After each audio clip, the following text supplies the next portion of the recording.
ating strong force. But the population of Quezon City is 3 million. So if you sum it up, sa isang pulis, may 1,000,000 tao. Ngayon, paano mo itatask ang isang pulis para bantayan ang 1,000,000 tao? So kailangan natin ng assistance. What do we need? As much as possible, kaya nga tayo may technology for us to be given assistance at para mapadali ang ating mga trabaho. One good example na lang nito, there's an instance na merong commotion sa Quezon City. Pero hindi alam ng mga pulis kung anong nangyayari. Just to realize, so nagpadala sila ng drone, deploy nila kasi dali. Within 2 minutes, you can deploy your drone. Just to realize, yung taong ito meron palang high caliber na baril. So what if nagpadala sila ng mga naka-standby doon sa stasyon, tumakbulan sila doon, baril nila is mga short arm lang. And it's a good thing nakita natin, that's why they were able to deploy yung mga SWAT nila. Yung SWAT natin. So at least, we can do what is the right thing. Kung ano yung reaction na tama dapat, nagagawa natin. Because, andyan yung information eh. Nakukuha natin kaagad. Okay? Police Brigadier General Nick Torre, District Director of QCP. We use technology and we ensure that our personnel are all working and giving their best, 100%. Sa ngayon, with the technology, nadagdag kaya, may database tayo. Real-time monitoring, nakikita namin ang ginagawa ng mga tao namin. Kaya pag tinignan mo yung screens natin, nakikita namin sila through drones. So, nakakapagbigay kami ng kung mas maayos na impormasyon para ang kanilang responde mas maayos, especially sa mga target operation. Meron dyan, may makita kayo dyan, may car chase dyan, may sunog dyan, may aksidente dyan, may nag-suicide dyan, may mga drones na po. Very important, very important. Napakalaki ng gamit sa akin dito ng drone. Talagang, especially sa surveillance, and then daily monitoring. Sila talaga yung isa sa malaking source of information. Well, I can say that we're still scratching the surface. We won't stop until we will be the best and we can actually maximize the use of it. Ang ganda, since nasa kanilang control center lang sila, at the same time, namomonitor nila kung ano lahat ng nangyayari. As of this moment, they have 54 drones. But they're still procuring kasi target nila to get 80 drones just for this year. Okay.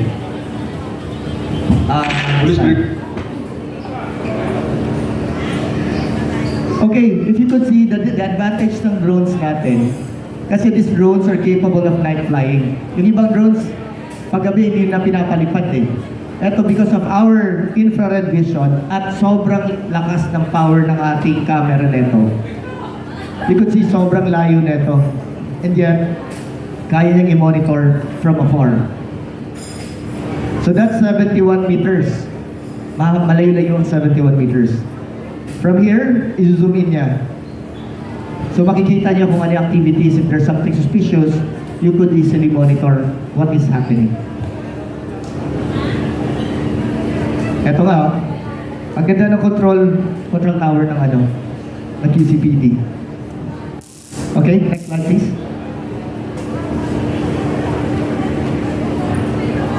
Oh, there's also one feature na pag meron kang subject, isang pindot mo lang, automatically susundan na ng drone. So, ito na yan. Ang hassle kasi, if you deploy your people, sasalubungin nyo dito.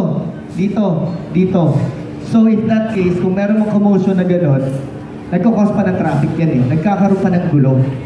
So, it's a challenge for us kung paano tayo mag-operate ng suwabe, discreet, tapos efficient yung ating trabaho. So, papaplay ba natin ng video? So, ito, pina-follow nito, automatic yun eh. One example, ito sa Malaysia ito. Between Zamboanga and Malaysia. These are the people who are smuggling equipment or products coming from Malaysia to the Philippines. So, if you could see, altitude natin is 46 meters. Malayo-layo yan. Hindi niya alam na sinusundan na pala siya ng drone. And at the same time, since sobrang again, malakas yung power ng drone, yung kanyang camera, mazo-zoom in yan. Because that's 200 digital zoom. Ito yung actual na distance, if you could see sa bottom.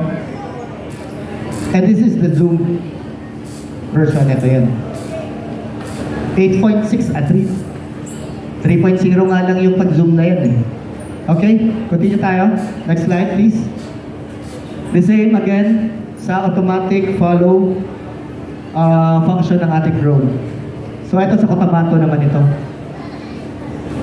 Although tropa natin yan, ito sa test kung ano yung mga pwede niyang gawin. Again, nasa ibaba pa rin to observe it. Yun yung actual distance at ito yung kanyang nare-record. Okay, continue. Next slide. At night, sa gabi, ito naman yung ating performance during gabi. Ang ganda kasi meron tayong subject identification system eh. Ma-identify talaga natin kung ano yung subject natin.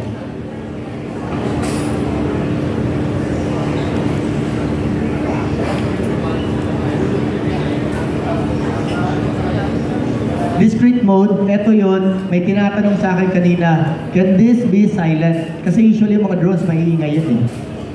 Pag lumilipad yung drone, maririnig yung propeller, kung ano yung sound ng propeller. And at the same time, merong beacon lights yung mga drones natin. Even all of the aircraft. Meron tayong option para mag-discrete mode tayo, mamamatay yung ilaw, and at the same time, tatahimik ang ating propellers. So wala maririnig. So hindi nila alam na yung drone natin. Ito, if you could notice, this is the RGB. Ito yung nakikita ng naked eye. And this is what infrared sensor does. Ito yung nakikita niya. Here to side. So as you could notice, meron dito. There are 2 adults and 3 kids. What if, ano to? What if it's an emergency or something? Madaling matutulungan ng ating mga emergency responders. Okay, next slide please. That's another sample. Meron tayong spotlight. So, from 31 meters, remember 30 meters is 97 feet. Halos isang daan na. Ganyan pa rin kalinaw. Spotlight. So, kahit na pitch black yan, makikita mo pa yung nasa ilalim. So, ito naman yung ating infrared sensor. So, nakikita natin. Everything can be monitored with this equipment. Next slide, please. This is the 3D copy of the actual scenario. Hindi ito totoo. This is just the 3D. Pero the advantage kasi, when an investigator goes to the crime, to the scene, ang mga pulis natin, it will take them 30 minutes before pa sila makarating. It will take time. So eto, pag nakapag-deploy ka ng drone, andyan ka agad. You will get all of the details. Kompleto yan. It can even measure the distance kung saan tumalsik yung skid mark, kung saan galing yung tumalsik yung mga item, kung ano yung nag-cause nung disgrasya. So, I will show you the 3D sample. Hindi ko nababasahin to because I'm just trying to explain it as much as I can, which is really, mauusay ka na natin. Sige, next slide please.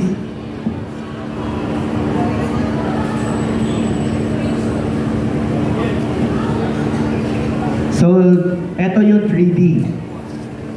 This is not the real scenario. Ito yung actual na nangyari. Pero since inikutan siya ng drone, ginather ang lahat ng details ng drone at kaya ito na yung lumabas. This is the result of the 3D. So para na rin siyang totoo. Kinopia niya 3D scale. You can even measure lahat. So kung merong wala nang excuse.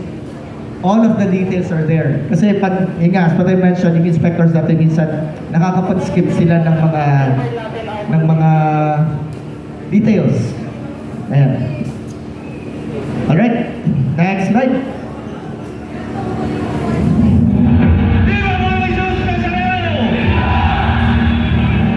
This was an event in Quiapo. Ito was in Quiapo Church. Translation. So, pause mo muna. Okay, the translation kasi, the Manila Police Department, Manila's Finest, they requested assistance from us. They have intelligence na merong mga ibang grupo dyan, they want to cause a commotion. So, as much as possible, they want to record everything, to keep everything safe, so pinayagan tayo. And if you could see, matataas ang lipad nito. Kahit gaano kalapit, you will observe later. Kasi ang daming building eh. So makita nyo kung gaano kalakas yung power ng drone na to. Okay, continue.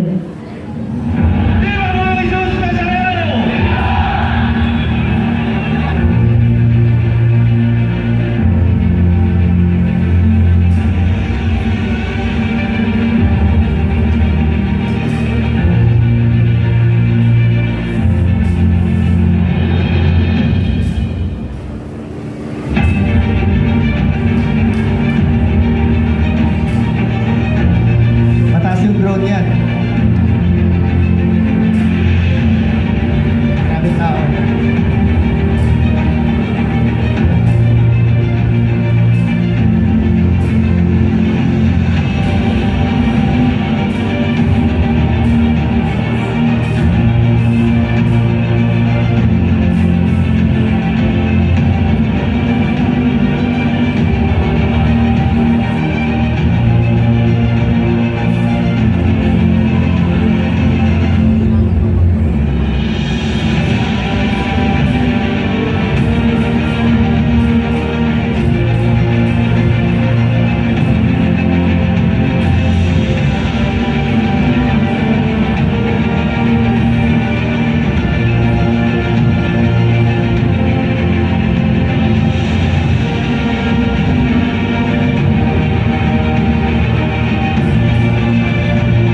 Bigyan natin ang daan ng mahal na si Diyos.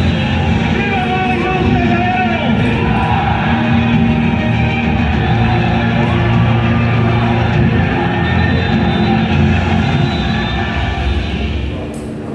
Imagine kung gaano kadami yung tao. Kaya ba nating i-monitor lahat ng yon? I don't think so. Opo, Okay. That's just one of the examples kasi lahat ng pinapakita ko dito are the actual things na nangyayari dito sa Pilipinas. These are not just the videos that kinuha natin kung saan-saan. Okay? Now dito tayo sa Bureau of Fire. Opo, si Fire Superintendent Annalie Carbajal Atienza, ang Chief ng Public Information Service, Bureau of Fire Protection National Headquarters. Fire Protection is now considered the agency that's in charge of doing emergency responses. For January 1 to November 20, running naman itong data natin, nagkaroon na po tayo ng 14,254 fire incidents. Normally, nasa 30 to 1 hour ang ating fire response. There are times din na kung malakihan, umaabot ng 2 to 3 days yung fire operation natin. Kasi not because wala na siyang apoy, it's already done. So, kasama pa din yun yung assurance na hindi mag-rekindle yung ating sunog. Nag-umpisa ang paggamit ng drones way back 2018. Yung aerial shot ay malaking tulong, especially sa amin sa Bureau of Fire Protection, in terms of investigation. Now, knowing na meron ng ganyan ang DJI, syempre it's going to be a big help sa atin during fire operation, especially in rescue. Siyempre sa pagtagal ng panahon, yung technology din natin nag-i-improve. Malaking impact para sa isang agency na mag-invest sa technology, lalong-lalo na nga itong mga drones natin.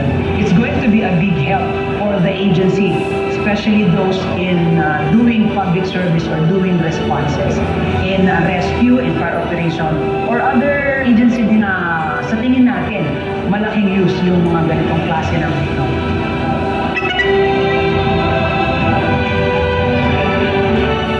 So those were the response coming from our friends from the BFP. Okay. If you could notice, yung sa sinasabi niya about rekindling the flame. Kasi paminsan kasi, pag nasunog yung isang hindi ibig sabihin kapag namatay na yung apoy, wala nang apoy. There are some hotspots dyan na konting konting hangin, liliyab ulit yan. So at the same time, ang kinagandaan, kung meron tayong drone, you could guide the people kung saan mo sila papupuntahin. For example, dito. Kung dito yung rescue area, andyan yung mga bata sa loob. Of course, kung meron kang drone, makikita mo kung saan sila dadaan. Instead, kung dito kayo nakapark, ikot kayo doon sa kabilang side because that's the safer place saan para makuha yung mga bata. So, yung assurance para maging safe yung mga tao ninyo at maging convenient at mas madali yung trabaho natin. So, andyan. Accessible siya kasi meron nag-assist sa atin ng mga drones. At the same time, meron tayong PA system. Ang PA system natin, pwede tayong magsalita, pwede tayong mag-record. Oh, this is the Bureau of Fire Protection. Please leave for your safety or whatever. Ulit-ulit. So, you could replay it over and over. And also, you could also give instructions sa mga tao natin kung ano yung gagawin. While on the spot. Kasi hirap na tumatakbo sila. May dala silang hose. May dala silang palakol. At the same time, mag-radyo pa sila. Ipunong-puno na ng ano yung gear sila at least. Because of that, namomonitor natin lahat. Okay. Ang kinagandahan din, pagpasok, meron tayong mga other devices from our third-party suppliers sa iba.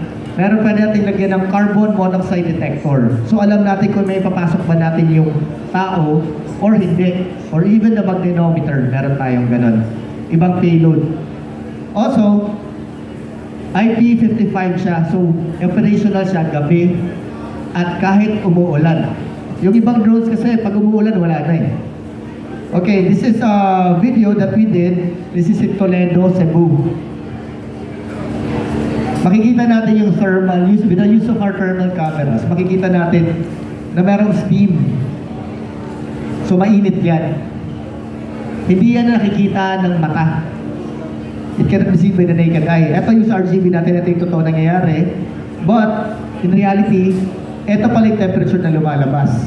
So, ang laking tulong is a very small detail, and yet, yung mga bagay na yan is very important, especially during crucial scenarios.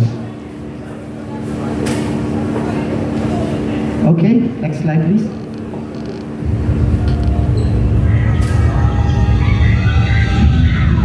Pwede post mo na. Okay, as I mentioned, ang kinagandahan kasi pag makita mo kung ano yung mainit, merong thermal, there's a certain scenario na natumba yung poste ng kuryente. Of course, it's brown out. Pinatay ng NGCP. Eh, ang dami nagreklamo. So ngayon, merong i-rescue doon na family. We have 3 rescuers, 3 volunteers. So pumunta sila doon. Sadly, hindi nila nakita na meron palang poste doon. Eh biglang pinaandar ng NGCP yung kuryente para mawala ng brownout. Nagkaroon tayo ng casualty sa ating mga volunteers. One of those people magta-testify dito at makikita natin kung ano yung nangyari sa kanya. So siya na yung mag-explain kung ano doon. Continue, please, to the video. His name is Jason.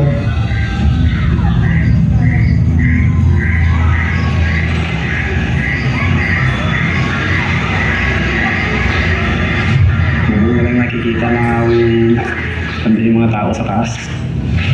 10 pamilya ang ilikas sa barangay Tagueray sa bayan ng Sanchez Mira sa Cagayan kaninang madaling araw dahil sa pagbaha. We tried to get help kasi most of our areas hindi na makagalaw dahil flooded the whole of the province. Hindi ko akalain na gano'n na alalaki ang Green River. Na namatay yung dalawang tinaniman ko.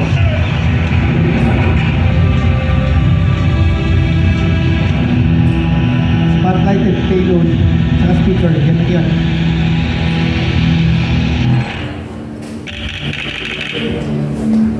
Pero halos bubong na lang nakikita sa mga bahay dyan, lalo dyan sa Linaw, sir.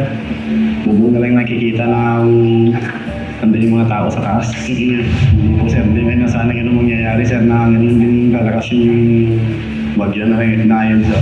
Kaso lang, kasi nagulat na lang kami nung buwan, sir. Pag may call na sa amin na ganyan na, sir, ating gabi, yun na, talagang na-operasyon na kami. Yung pagre-rescue namin, sir. Pagbalik namin, doon na, sir, nangyari yung kuryente na sumabit sa katawan dyan. That is Jason, siya yung rescuer natin.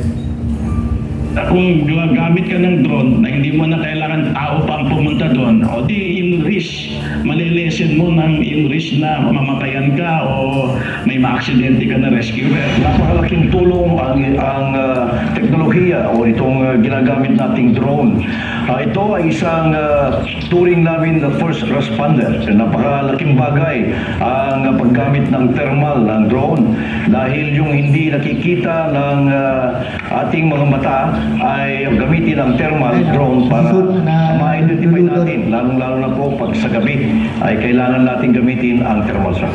Hindi the drones, no? To see yung mismong places. Hindi namin marireach sila pupunta eh. Pero magandang na gamit kasi nito is para sa akin, no?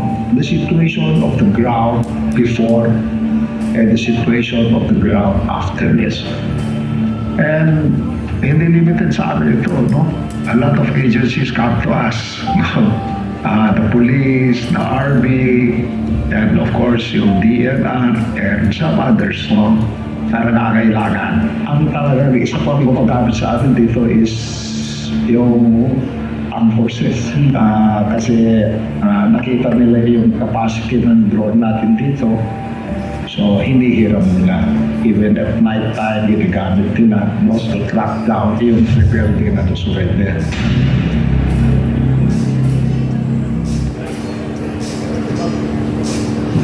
Okay, sa nakita natin, that was Governor Mamba.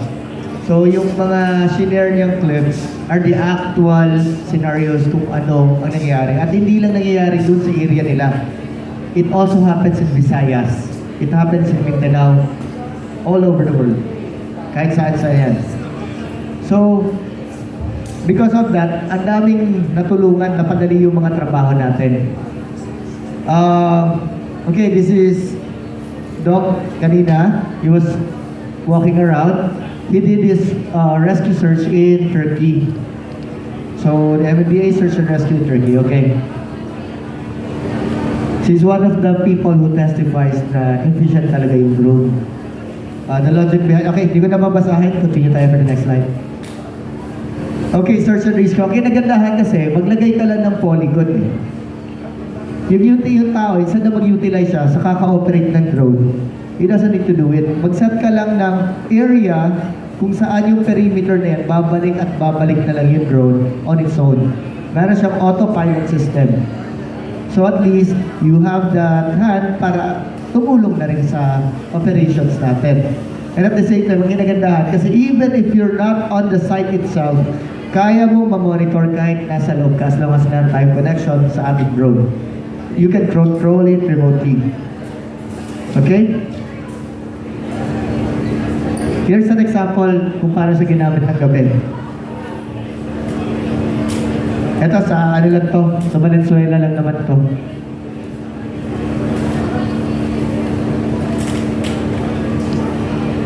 So baka matetest natin na kahit na gabi, you can do inspections and you can do monitoring even if it's raining. Okay, next slide please.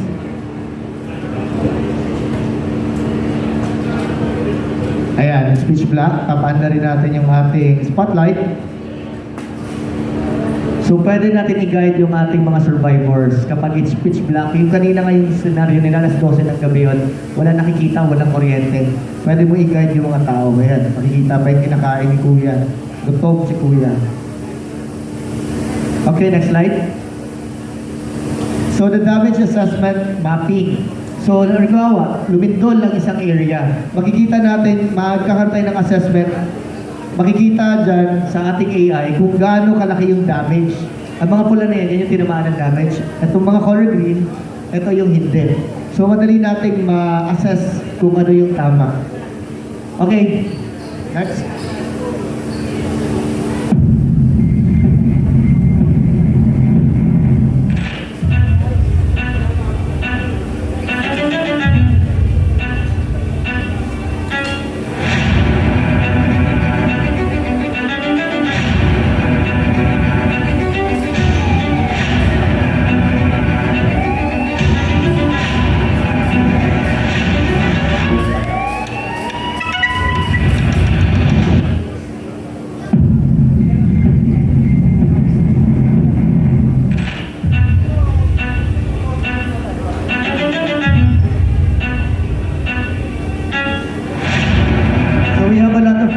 Meron tayong mga drones na nakakaya ng mga 40 kilograms. Medyo ano na yun, malakas na sa drone na yun.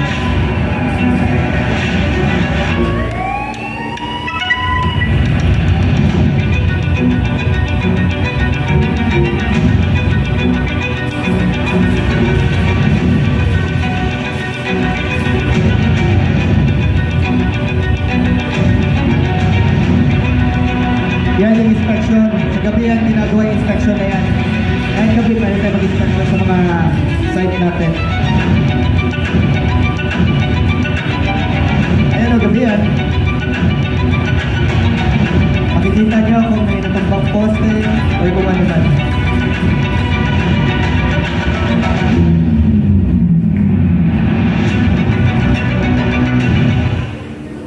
Okay, next slide please. So, meron tayong subject zooming in. So, kita nyo kung gaano kalakas yung power ng ating zoom in camera. We have to cover the plate number. So, this is 252 meters. So, malayo yun. Tinakpan natin, lagyan natin ng white, pero actually kayang basahin yan. So, kung meron tayong hinahabol, na meron man na subject natin, kaya nating ma-record. Next, this will check. Ito, this is 1.6 kilometers. Kita nyo naman, may reference tayo dito. May poste, may dalawang ale, naglalakad, may pulang sasakyan. So you could see the power of our camera. Atras pa. Atras pa yan. Ganyan sa kalayo. One more.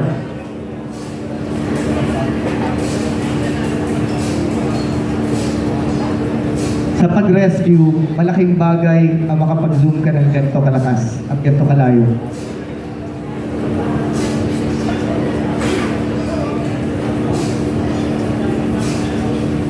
This was taken here in Cavite City.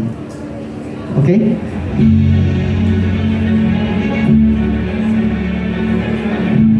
Well, napakalaki, no? Considering itong technology na to is capable of flying, di ba? So, yung aerial shot ay malaking tulong, especially sa amin sa Bureau of Fire Protection. Not only search and rescue, in almost sensitive and liaison functions of man, whether you go into enforcement. As the new technology comes in, mas marami features ang mga na pupunuan nila, yung mga maraming needs before. Unang-una dyan, waterproof na drone. So itong enterprise drones na to, yung Matrix 30T, ay waterproof to. So kahit nung una, lumilipad kami. Sa gabi, may night flying capability din siya. So mayroon siyang infrared, mayroon siyang thermal.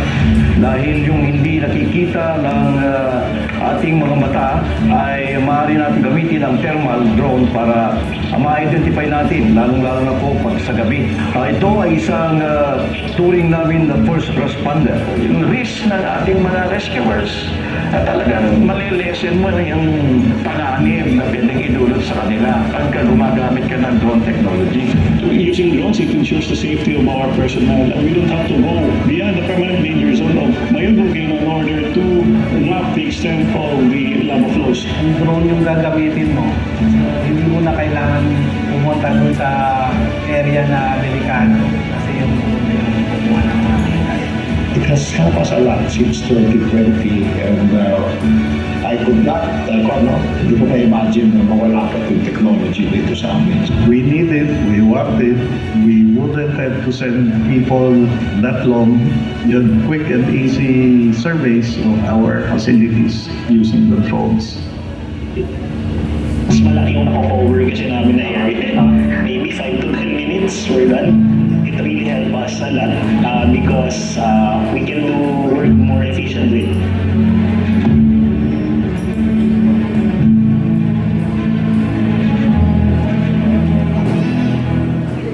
See the enhancement of our drones sa ating trabaho. You could see yung field box. Nagpadala sila ng drone just to collect the samples from the magma sa loob ng vulkan. Hindi kaya ng tao yun. Hindi rin kaya ng smaller drones. That's why we have the bigger drones, the heavy drones, and the professional grade drones. Ito yung ating drone dito sa baba.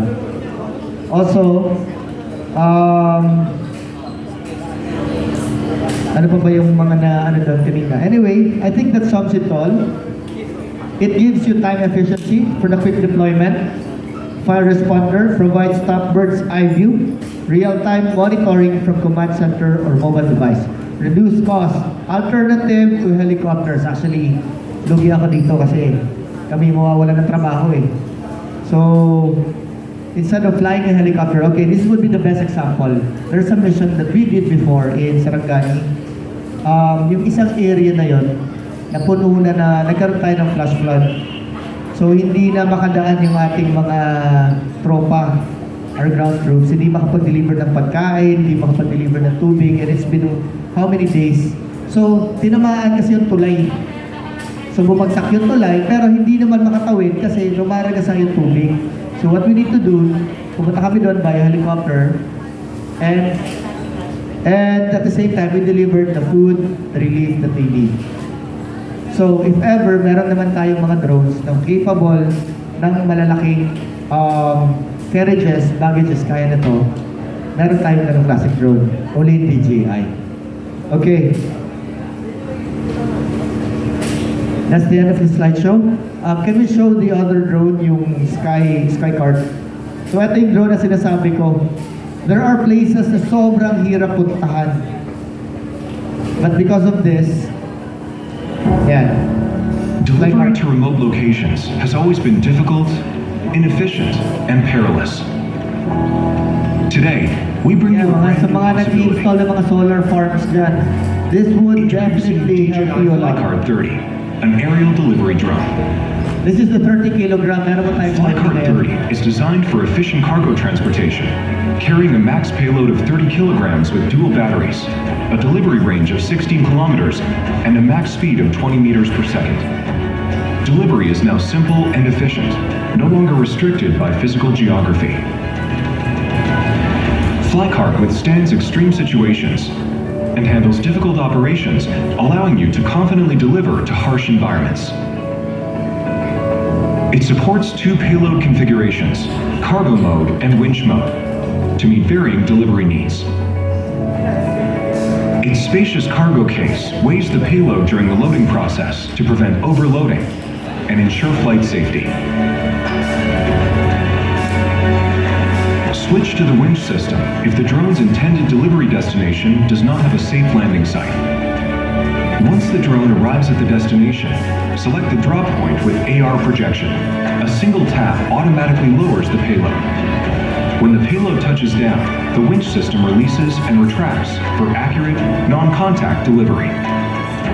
The winch system intelligently senses the payload and adjusts attitude quickly to counteract swinging. Yan, sa mga nagsusolar, malaking bagay na ito. Flycard 30 is more than capable. The 20-kilometer DJI O3 transmission, coupled with 4G enhanced transmission and an FPV gimbal camera, ensure clear and stable live feeds under various operational scenarios. Flycard 30 also supports dual operator mode for one drone. Pilots in two different locations can transfer control of the drone with a single tap, extending the operating range even further. The aircraft is equipped with front and rear active phased array radars and a dual binocular vision system designed to accurately sense terrain with multi-directional obstacle sensing in various weather conditions, day or night. Its dual battery system features multi-level redundancy, hot swapping, and quick dual battery charging in parallel to enable continuous operations. In extreme scenarios, the integrated parachute will automatically deploy, reducing the risk of personnel injury and property damage. The DJI Pilot 2 app introduces brand new functions for delivery control quickly deploy, reducing the risk of personnel injury and property damage. The Okay, DJI when we're Pilot talking 2 about app hot swapping, yung ibang drones kasi, after you deploy it, kailangan mo na siyang bumalik. You have to shut it down, palit ka ng battery, and you have to restart the program. You have to enter the grid coordinates before ka mag-resume. Ang advantage ng hot swapping natin, diba ito, naka-under to. Tanggalin ko yung battery, naka-on pa rin yan. Salpakan ko ulit ng battery, hindi na nagbago yung system kasi hindi ka na nag-reboot eh. That's actually fine. So within 10 seconds, you're back in action. So ganun lang kabilis ang ating drones na to. At the same time, when it comes to construction, meron tayong mga drones that has the RTK capacity. So imagine yung mga total station, if you could see yung mga ating surveyors, tumatakbo yan, may dala-dalang lensatic. Tapos titingnan, sisilipin yan sa total station just to measure para kung tama ba yung angles when we do the actual construction. At least kung RTK, dadaanan lang yan, ilang segundo lang yan, andun na, boom. Problema rin, wala rin problema kasi yung canopy, pagbabago yung elevation yan, yung sa ground, from the ground to the canopy, mamamonitor din natin yan. Also, I have an experience, this is my personal experience. We were trying to develop Mindanao area. And ang ano natin doon is tubig. Specifically, sa project natin sa ELCAP, we're trying to provide clean and potable water doon sa mga outskirts, sa mga far-flung areas. So what do we need to do? We need to install the solar water system. Solar power plant. Kasi walang kuryente. So paano namin binibitbit doon? Kabayo.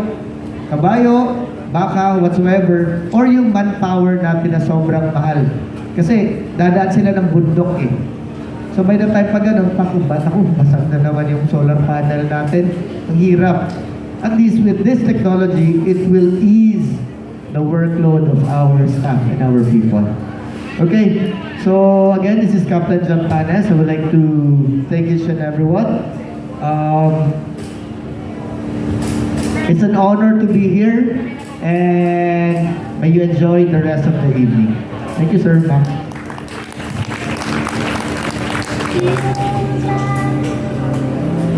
Thank you very much, Captain Jess Panes. Sana may energy ka pa para bukas. Maraming salamat everyone for staying with us. See you again tomorrow for our last day of the 21st Tactical Survival and Arms Expo 2024, brought to you by Arms Corps Global Defense Incorporated. Happy birthday once again, Ma'am Jo, and to all of those who are celebrating their birthdays today. Happy birthday. Yung mga nag-birthday na, belated happy birthday in advance. Happy birthday naman sa mga magba-birthday pa lang. My name is DJ Gail, signing off. See you again tomorrow. We have a mass, Sunday mass tomorrow. It will start at 9 a.m. So yun, as long as you have your ID, you can, you'll be allowed yata. Pag mga 8 o'clock, so just inform the guard sa ground floor that you'll be attending mass. Oy, meron pa pala tayong pamimigay from Sir Benjo. Sir Benjo, pwede pa bukas na lang to? Tomorrow na lang to. Please spread the word. Please tell your friends, your family, enemies, and whoever that we have lots of giveaways and big discounts. Nakatawa kanina sa Ondoy Vote, 50% off lahat ng items. Gusto ko tuloy bumili ng Ondoy Vote. Thank you to all our speakers. You guys are awesome. Maraming salamat. Sir Giancarlo Campo, salamat. Bukas ulit. To all our exhibitors, thank you so much. Bukas po ulit ha. Mas malaking discount na last day. My name is DJ K.